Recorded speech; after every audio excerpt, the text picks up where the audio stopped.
एक आदमी था, हम छोटी सी कहानी सुना रहे हैं, आपको अच्छी लगेगी लाइक करना, कमेंट करना। एक आदमी था और वो अपने जीवन में बड़ा परेशान था, सफलता उसे मिल नहीं रही थी और काम जो भी करता था नुकसान होता था।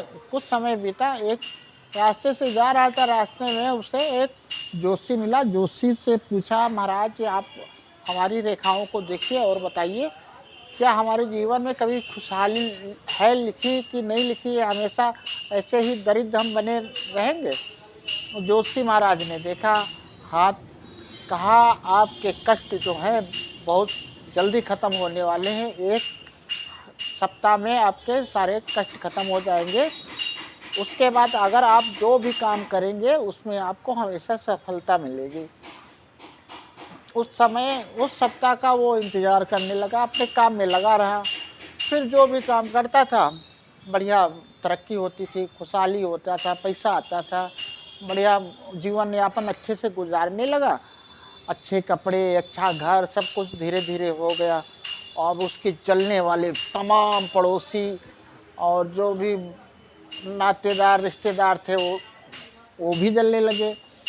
गांव के जो 8-10 लौंडे थे उसको परेशान करने के लिए हमेशा नया नया उपाय सोचा करते थे, लेकिन उसको कभी उसे धोखा नहीं मिलता था। हमेशा जो भी काम करता था उसमें सफलता मिलती थी। एक दिन सारे लौंडे बुलाए और कहे, इसको आज ऐसा फंसाएंगे, साले को ऐसा फंसाएंगे कि ये कहीं का नहीं बचेगा, ये बहुत ज़्यादा कमाने लगा है और इसको हम आज फंसा देते हैं। कहे कि गांव में जो राजा साहब हैं उनका जो है, अगर तुम मुकुट गिरा दोगे तुम्हें हम 1 लाख रुपए देंगे। तो कहा हम बिल्कुल गिरा देंगे। गया, सभा लगी हुई थी, राजा के मुकुट पे एक झापड़ मारा, बस राजा का मुकुट गिर गया। बस सारे सैनिक उसे गिरफ्तार कर लिए।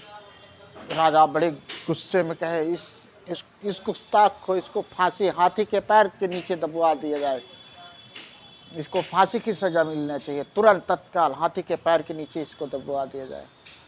अब चारों तरफ से सैनिक पकड़ लिए और सैनिक पकड़ लिए। फिर उसके बाद क्या हुआ, मुकुट उठाने गया, दूसरा सैनिक मुकुट जब उठाने गया तो उसमें मुकुट में देखा एक सांप बैठा, सांप खड़ा हुआ, सांप।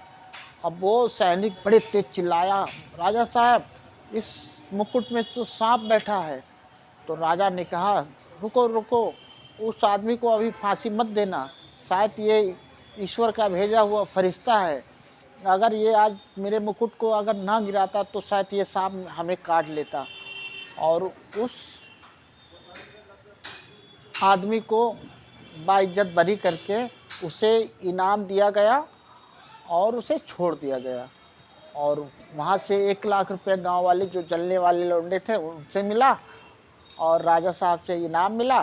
तो ये होता समय कुछ दिन फिर बीता तो और मालामाल हो गया, बहुत अच्छा कमाने लगा। और तो एक दिन फिर गांव के वही सारे लौंडे जो हैं सलाह किए, इसको ऐसा है, अब ऐसा फंसाएंगे कि इसका बिल्कुल काम ही ख़त्म हो जाएगा।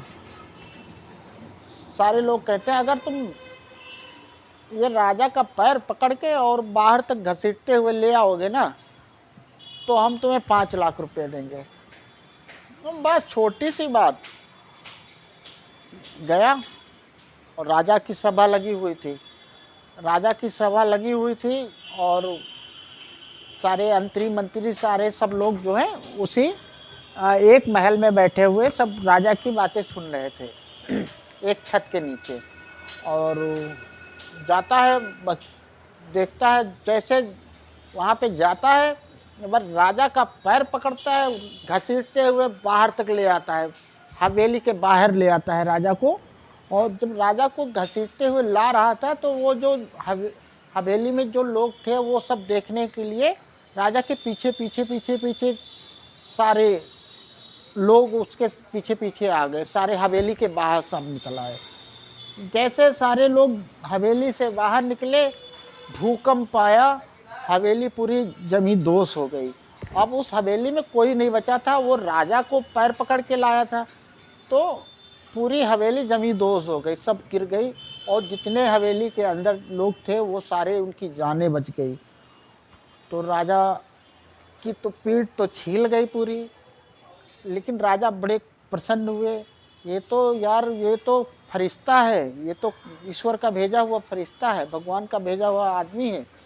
अगर ये आज हमारा पैर पकड़ के खींच के नहीं लाता, इस भूकंप के झटके में हमारी पूरी प्रजा मर जाती, हम भी मर जाते, हमारी राज ख़त्म हो जाती। जब हम ही नहीं बचते तो क्या बचता, और हम बचे हैं तो फिर से दोबारा से हम सब कुछ बना लेंगे। और बहुत राजा प्रसन्न होते हैं, राजा अपना घर जमाई बना लेते हैं और कहानी ख़त्म हो जाती है।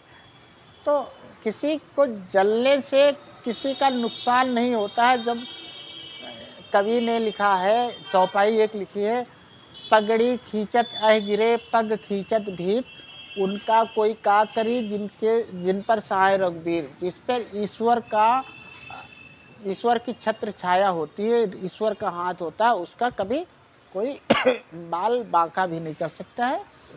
तो हमेशा आप अपने काम में खुश रहिए, दूसरे के काम में टांग ना लड़ाएं, और आप खुश रहिए, अपने पड़ोसी को खुश रहने दें। तो कहानी अगर अच्छी लगी हो तो आप हमारे कहानी को एक लाइक, कमेंट, शेयर ज़रूर करिए। अगर हमारे पेज को अब फॉलो नहीं किए हैं, सब्सक्राइब नहीं किए तो कर लीजिए। हमारा केन का काम है, केन के फर्नीचर के वीडियो डालते रहते हैं। नमस्ते।